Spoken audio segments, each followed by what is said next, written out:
bienvenue sur ma chaîne des mailles et des couleurs. Je m'appelle Pauline et vous êtes ici sur une chaîne qui parle principalement de tricot, de laine et de couleurs. Je suis très contente de vous retrouver aujourd'hui pour un nouveau podcast tricot. J'ai pas mal de choses à vous montrer, des projets terminés, des en cours et des achats encore, mais qui sont très colorés. Là on est vraiment dans une ambiance estivale à 100%. Aujourd'hui, je porte mon haut sensé d'Atelier Émilie que j'ai terminé là en mai, je crois. Il est tricoté en 3,5 avec la Merino Tencel de Yarn by Simone, donc c'est 50% Merino, 50% Tencel, dans le coloris Blue Hotel. Il y a de très jolies finitions avec un col replié et un jersey double là sur les emmanchures. Je l'aime beaucoup, très joli, très agréable à porter, même quand il fait assez chaud en fait c'est quand même très respirant, donc c'est mettable. Là quand il fait chaud, bon, quand il fait chaud en Normandie on va dire que c'est 30 degrés, donc c'est pas non plus 38, mais en tout cas je le supporte bien même quand il fait chaud, donc je suis très contente. Voilà. Alors, je vais commencer par mes projets terminés. Je vous avais montré la dernière fois un petit projet que j'avais en cours pour utiliser des restes de laine et pour faire des petits cadeaux. Là, j'ai fait un petit bandeau en drops R. En fait, c'est juste une bande au point de riz. Je monte X mailles en fonction de la largeur que j'ai envie d'avoir et je fais une longueur d'à peu près, je sais même pas, 50 cm, quelque chose comme ça, mais en fait je regarde autour de ma tête si la longueur est pas mal, et après je fais une couture avec toutes les couches en même temps. Est-ce que je vais réussir à vous la montrer? En fait, il faut tout replier ensemble, ce qui fait un peu un petit effet de faux nœud, voilà, quand on l'ouvre. Non, je me suis emmêlé les pinceaux avec.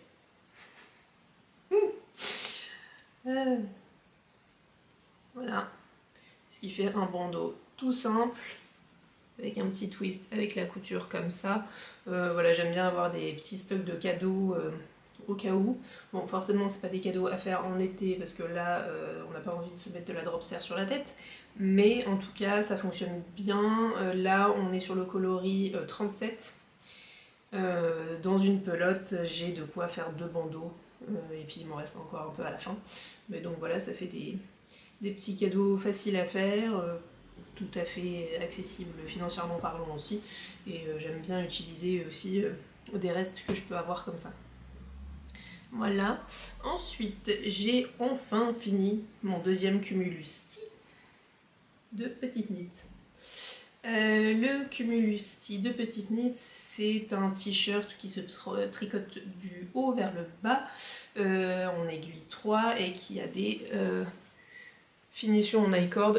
Je ne suis pas sûre qu'on voit là vu qu'on est sur du noir. Je l'ai tricoté avec la Pure Silk de Knitting for Olive, qui est un fil en 100% bourrette de soie.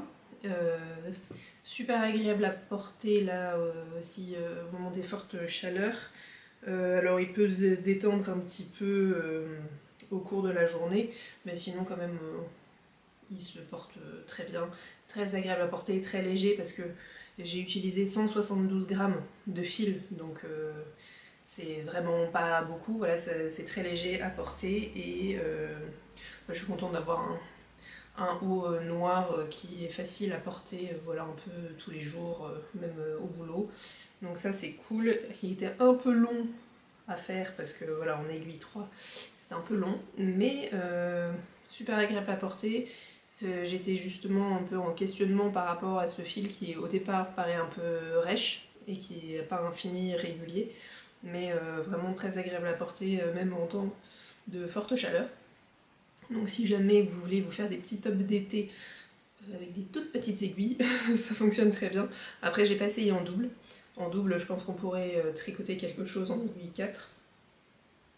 Et là pour le coup ça monterait plus vite. Bon forcément ça serait un peu plus lourd aussi. Mais je pense que ça devrait plutôt bien fonctionner. À voir si le fait que le fil n'est pas régulier, si ça fait pas quelque chose d'un peu trop bizarre en double. Mais j'ai jamais testé, donc Donc voilà, à voir, peut-être que j'en ferai un autre l'année prochaine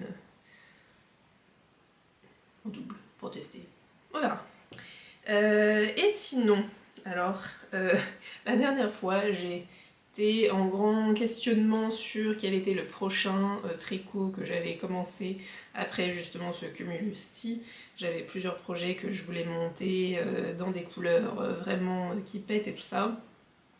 Et au moment où j'avais cette grande question, Éléonore Fil de Nuage a lancé le France-Cal. Donc le France-Cal, c'est, ou un cal de manière générale, c'est un knit along, donc c'est on va dire un événement où on tricote quelque chose ensemble. Et là, le principe du France-Cal, c'était de choisir un modèle d'un designer français ou une designer française. Qui se déroule là du 18 juin jusqu'au 14 juillet. Et donc ça m'a décidé parce que j'avais prévu de faire le Fizz with Bees, le châle Fizz with Bees de Bulbe Bizarre. Et donc bah voilà, ça a été l'occasion de monter le projet et je l'ai terminé largement à temps pour la fin du France-Cal. Je sais pas si les couleurs rendront vraiment bien, mais si, quand même, c'est pas mal. Il est beau. Super sympa à faire. Alors, j'ai utilisé des laines de Tricot et Stitch. J'avais 3 écheveaux de Tricot et Stitch. Dans son extra fine fingering, qui est 85% mérinos, 15% nylon, 400 mètres pour 100 grammes, j'ai utilisé la couleur Réveillon, pour lequel là il me reste 47 grammes. Ça c'était pour le plus foncé. J'ai utilisé le Fuego, pour lequel il me reste 27 grammes. Et le Lava Love, pour lequel il me reste que 14 grammes. Donc voilà, ça n'utilise pas toute la laine, mais bon, ça reste une base à chaussettes, donc j'aurai sûrement d'autres occasions de les utiliser. Et donc on part de la pointe. Là encore c'est un châle avec triangulaire, asymétrique, avec une raie centrale. Donc on part d'une pointe et après on a différentes sections de côtes semi-torse. Il fait focus. Oui. Des côtes semi-torse, après on a des rayures et sinon des sections d'intarsia. J'avais jamais fait d'intarsia, mais là ça se fait très facilement parce qu'on fait le changement de couleur au niveau de l'arête centrale et donc ça ne fait aucune démarcation. J'ai rentré mes fils au fur et à mesure aussi que j'ai tricoté le châle parce que sinon ça allait être une vraie galère à la fin. Mais voilà, on est sur une forme de châle tout à fait classique et il y a juste la bordure qui est faite en I-cord. On rabat en I-cord à la fin et normalement on est censé faire l'I-cord sur toute la partie du bas.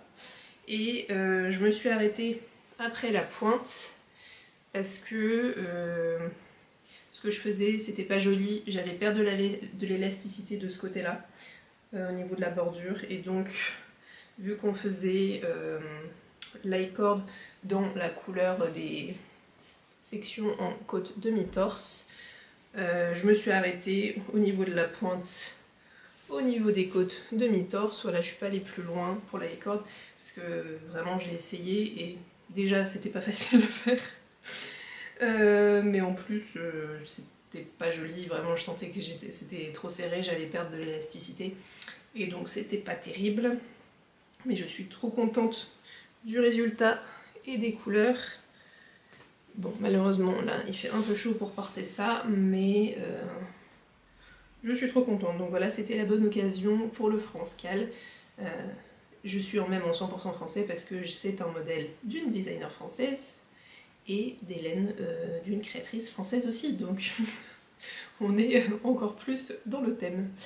Et il est vraiment trop beau, je suis trop contente des couleurs. Vraiment trop beau.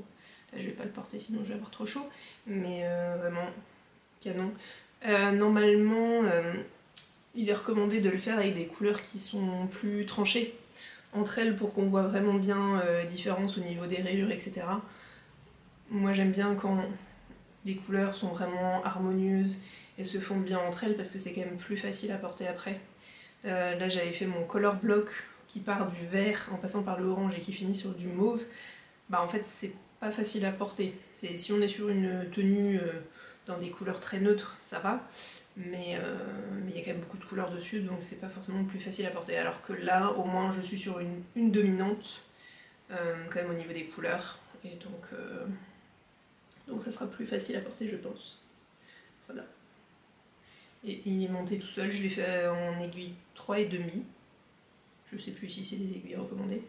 Mais vraiment, c'est tout à fait faisable pour des débutants.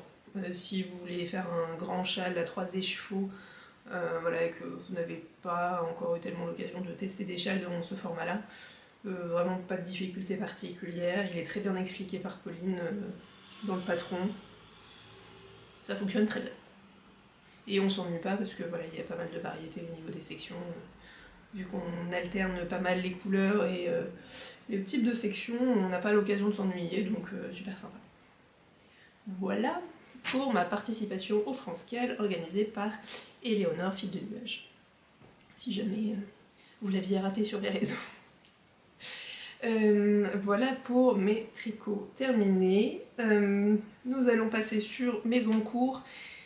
J'en ai pas beaucoup, j'en ai juste deux, un petit chaussette et puis un plus grand. J'ai décidé d'être un peu plus raisonnable et de faire surtout d'avoir un grand encours à la fois parce que à moins de m'ennuyer dessus, en fait c'est quand même plus facile à gérer, puis du coup ils sont plus vite terminés aussi. Voilà, c'est l'humeur du moment. Mais dans tous les cas, voilà mon petit tricot en cours, encore des chaussettes. J'ai fait pour l'instant la première chaussette et j'ai commencé la deuxième. On est toujours sur le même modèle de chaussette. Il s'agit du Basic 4-ply de Win Wickham avec un talon renforcé à gousse. C'est à gousset, je crois. On dit en français, je sais plus. Voilà, dans un autorayon du bruit des aiguilles, dans sa base 85% mérinos, 15% nylon. Et c'est le coloris Friday Night Dinner, donc de sa collection sur Gilmore Girls, la série Gilmore Girls. Voilà, si jamais vous avez la référence du dîner du vendredi soir chez les grands-parents. Et vraiment j'ai une passion pour les laines autorayantes, je trouve ça vraiment tellement satisfaisant, j'adore, c'est vraiment, on s'ennuie pas, on a toujours envie de voir une rayure en plus apparaître, et donc ça se monte vraiment tout seul. Donc voilà, c'est des petites côtes 1-1, une tige que j'ai faite un peu plus longue que d'habitude pour être bien au niveau des raccords couleurs, parce que voilà, pour essayer d'être au niveau du talon sur une rayure écrue qui va avec mon petit contrastant écru pour voilà, que ça donne quelque chose d'un peu cohérent. Et j'ai même eu peur de ne pas avoir assez de laine parce que vu que j'ai fait ma tige un peu plus haute, normalement je vais avoir tout juste ce qu'il faut comme laine pour faire les deux. Et puis aussi en fait sur les laines autorayantes, je m'embête un peu si jamais les chevaux commencent pas sur la bonne couleur après le petit contrastant, bah, j'enlève une partie de la laine pour commencer vers la bonne couleur. Là par exemple, je crois que les chevaux commençaient sur le orange et du coup j'ai enlevé, oui c'est ça, j'ai coupé après une section orange et une section verte pour commencer directement sur l'écru pour avoir vraiment la bonne répétition des couleurs. Bon, je suis un peu toquée là-dessus, hein, on n'est pas obligé de faire ça, gaspiller, ou perdre de la laine comme ça, mais moi pour être sûre que la répétition est correcte du début à la fin, je préfère faire comme ça. Et donc bah, là j'ai fait pareil sur celle-là, enfin, sauf que j'avais pas eu besoin parce que du coup je me suis arrangée pour finir sur les crus et donc j'ai pu recommencer directement sur les crus sur la deuxième. Voilà. Donc ça c'est mon petit tricot nomade que j'emmène partout avec moi. Je vais avoir vraiment beaucoup trop de chaussettes pour ce que je porte des chaussettes tricotées main, mais c'est la passion des autorayantes. C'est tellement satisfaisant, j'adore. Donc voilà, petit tricot nomade et puis toujours avec le bruit des aiguilles, j'aime beaucoup. Vous allez voir, j'en ai encore acheté. Et sinon, pour mon encours principal, si j'arrive à l'attraper, là, c'est après mon cumulusti noir, vraiment je suis partie sur de la couleur. Hein. Vous avez vu le Fizz with Bees, là mes chaussettes. Là on est toujours sur la méga couleur. Ça sera mon dernier tricot d'été. C'est un Lusk Tee de Rebecca Clow. Et on est vraiment aussi là sur des couleurs qui envoient quoi. Voilà. Du vert. Je suis retournée sur le vert. Alors, le Lusk Tee de Rebecca Clow, c'est un patron qu'elle a sorti au mois de juin, je crois, mai ou juin. C'est un modèle de t-shirt proposé dans 2 épaisseurs différentes. Il y a 2 échantillons différents. On est plutôt sur un déca, on va dire un gros déca ou un fingering en termes d'échantillons.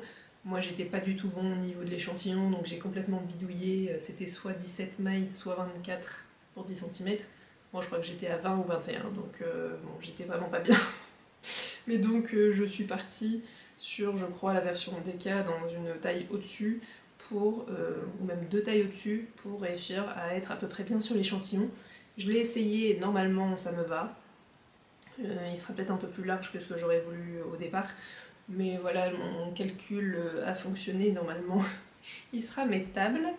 Et donc voilà, ce Lusk Tee est proposé dans 2 épaisseurs différentes. C'est un modèle de mon t-shirt à manches courtes ou manches longues, il y a les 2 options. Et en fait c'est vraiment un modèle très basique avec des épaules tombantes. Donc en fait on commence la construction là, par la partie du dos, avant de récupérer les mailles de chaque côté pour faire les épaules, avant de faire le devant, et on rattrape toutes les mailles sous les bras en rond, et on fait du coup le col séparément. On doit remonter les mailles tout du long. Là j'ai fait un col simple en côte 1-1, et pareil au niveau des manches, il faut remonter toutes les mailles. Et on a quelques rangs raccourcis avant de faire quelques centimètres de jersey, puis les côtes 1-1.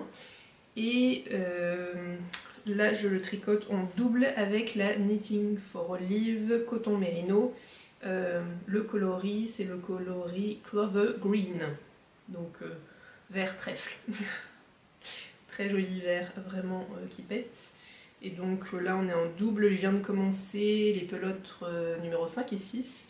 Et donc là avec 6 pelotes de coton mérino, je vais avoir un t-shirt, je pense qu'il aura une bonne longueur. Et quel plaisir à tricoter, il monte tout seul. Et puis ça faisait longtemps que j'avais pas fait un modèle en déca. Donc là je le fais en aiguille 4. C'est incroyable comme ça monte vite. J'ai fait tellement de choses en 3 et 3,5 récemment. Là vraiment je trouve qu'il monte tout seul. J'ai fait hier tout ça du corps, depuis le marqueur jusqu'en bas. Bon, j'avais quand même pas mal de temps pour tricoter, mais vraiment ça monte super vite et trop bien. Et alors oui, il va être un peu plus lourd du coup que mes Cumulus Tee, forcément vu qu'il y a 2 fois plus de laine dessus, mais c'est aussi l'occasion, voilà, de tester ce fil là en double, et pour l'instant je le trouve très agréable à tricoter, à voir au porté si c'est pas trop chaud. On verra, mais en tout cas j'adore la couleur aussi. Il est top. Donc voilà, donc là je pense que je suis à peu près à la moitié du corps. J'ai fait le col et les manches avant le reste du corps pour pouvoir utiliser ma laine au maximum. Elle est au bout des pelotes parce que en général Rebecca Clow fait des modèles qui sont assez courts, assez crop. Elle les porte crop et elle n'est pas très grande, donc voilà, ces modèles sont faits comme ça, et donc en général moi il faut que je rallonge bien, donc je savais qu'en termes de quantité de laine, non, par rapport à ce qu'elle donne dans le patron, je suis large, mais comme je veux rallonger, je pense que je serai large aussi, mais voilà, dans le doute, pour être sûr d'avoir suffisamment de fil et pas de me retrouver à m'arrêter à un moment du corps pour faire les finitions ensuite, pour vérifier ce qui me reste après comme pelote. Voilà, j'ai dès que j'ai fini les 2 premières pelotes, j'ai fait le col, les manches avant de reprendre le corps. Et là en plus je suis en mode pilotage automatique, mère de Jersey, voilà, pendant un moment. Et ce qui est très sympa avec ce modèle, c'est que en fait c'est un basique, et donc on peut vraiment le customiser à l'envie. On peut rajouter de la dentelle, on peut rajouter voilà, un petit motif, par exemple des rangs de mailles en verre, tous les X rangs, et des rayures, on peut faire des rayures aussi. Et en plus, elle, dans le patron, elle donne justement des indications pour que toutes les X répétitions de rang, on puisse faire les modifications qu'on a envie de faire, et les petits motifs ou les petites dentelles, voilà, si on en a envie. Là, moi, vu que c'était la première fois que je faisais le modèle, je me suis dit, je fais quelque chose vraiment très basique, et puis voilà, j'avais envie de faire quelque chose de très basique pour une fois, voilà, juste en jersey, je réfléchis pas, et voilà. Mais très contente de ce modèle, et puis je pense que la prochaine version, ce sera en fingering manche longue, et je vais pouvoir vous montrer ce que j'ai acheté récemment, parce que oui, évidemment, j'ai encore acheté des choses. Deuxième pelote qui était tombée. Alors, donc voilà, pour mes encours et pour mes achats. Je vais commencer par vous parler du coup de mon prochain Lusk, qui sera pas un tee cette fois-ci, mais qui sera un pull. J'ai été au Fil de la Manche, le festival Fil de la Manche, là, le dernier week-end de juin, qui était à Elbeuf-en-Bray, c'est pas loin de Gournay-en-Bray, et c'est à 1 heure de Rouen en voiture, voilà, si jamais vous ne connaissez pas. C'est dans un lieu où en fait tout est à l'extérieur, les stands sont sous des tentes à l'extérieur, et on peut venir pendant le festival se poser, tricoter, pique-niquer, voilà, c'est une ambiance très zen, très cool. Et puis là le temps s'est bien maintenu, il faisait un peu chaud, mais franchement c'était sympa. Et donc moi j'y suis allée, je pouvais pas rester très longtemps, donc voilà, je me suis pas posée pour tricoter, et j'ai été assez raisonnable dans mes achats, il faut le dire. Mais bon voilà, pour mon prochain Lusk, j'ai pris encore du vert. Ah, vous allez voir sur mes achats, on a du fluo, hein. Là j'ai encore craqué chez Tricot et Stitch. Là vraiment je suis dans ma période Tricot et Stitch. C'est le coloris du mois de juin, en plus, je crois, dans sa base extra fine fingering, donc 85% mérinos, extra fin super wash, 15% nylon, 400 mètres pour 100 grammes. On est sur le coloris Misfits. Ouais, je crois, dans mon souvenir, qu'elle a sorti au mois de juin. Et j'ai pris donc 3 échevaux, ne sachant pas exactement ce que j'allais faire à ce moment-là, mais là je me suis dit que j'allais faire du coup un Lusk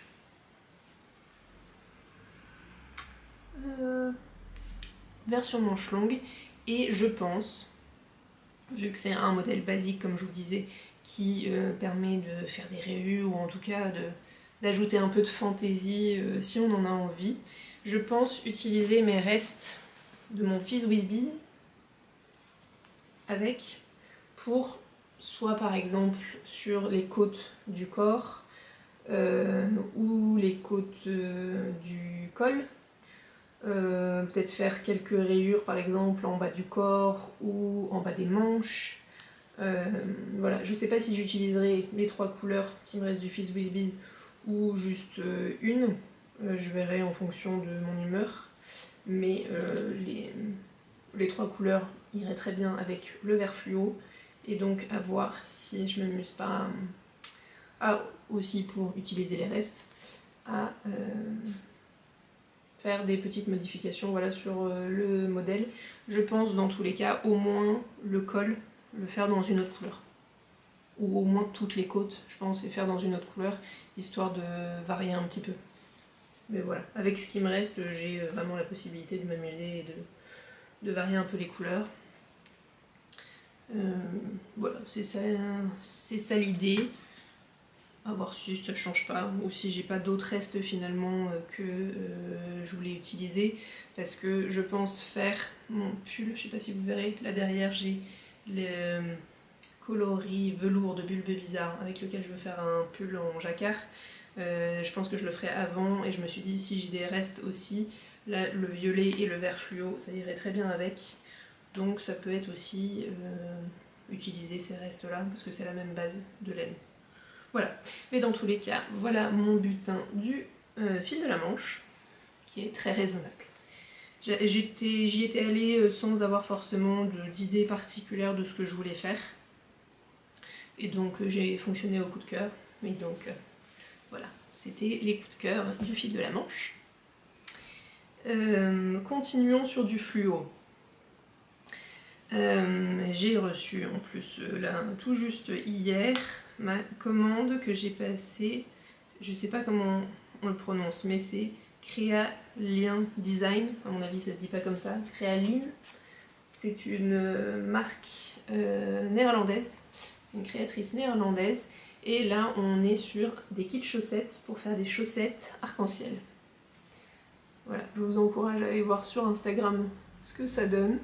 C'est méga kiffant, je trouve, comme résultat.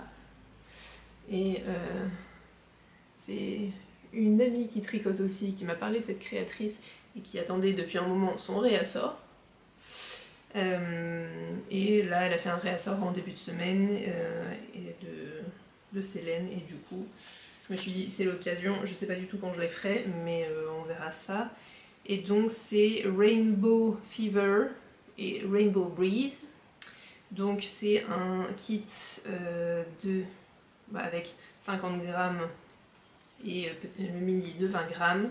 Et donc c'est autorayant, il y aura 15 rayures.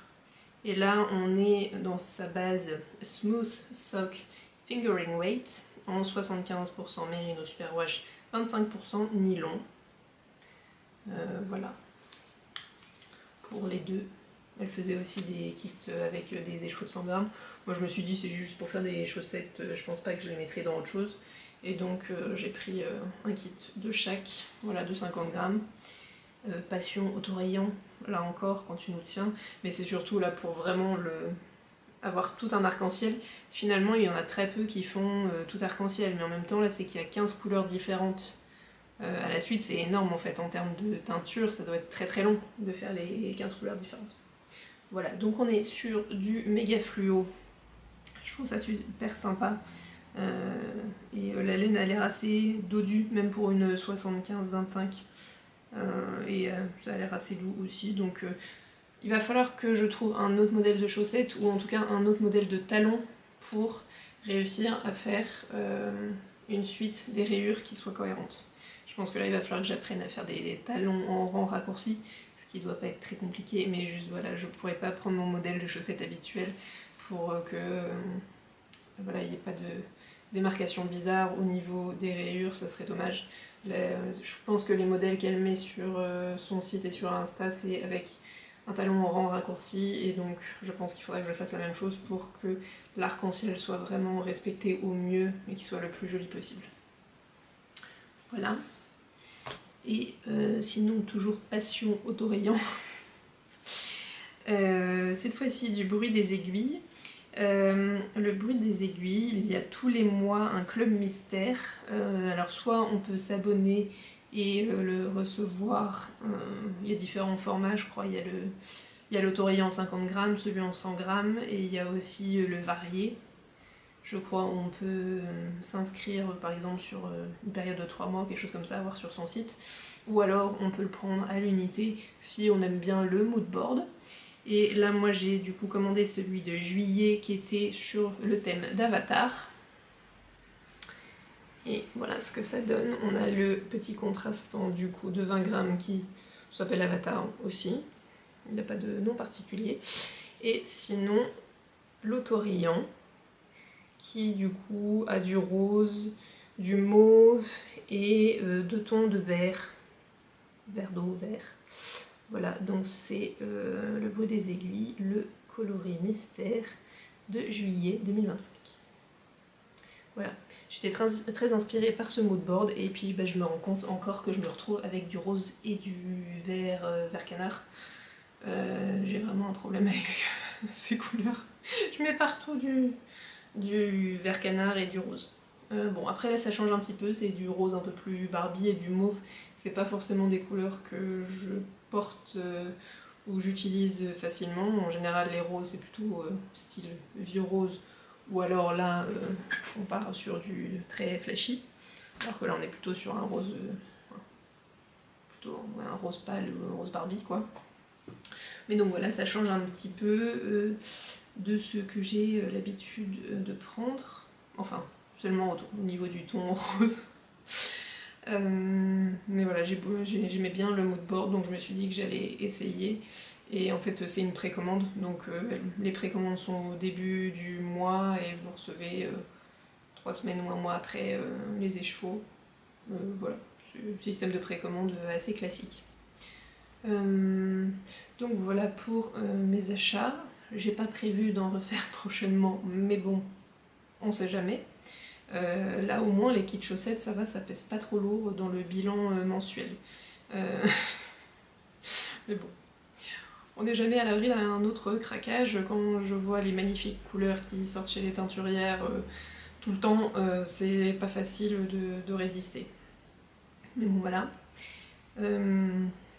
Ça en est tout pour moi. Je vais continuer à tricoter plein d'autres couleurs. Là je pense qu'une fois que j'aurai fini mon Lusk Tea, je vais partir donc sur mon pull avec mes laines de bulbe bizarre, là, le velours et le vert qui sont derrière moi, pour réaliser un...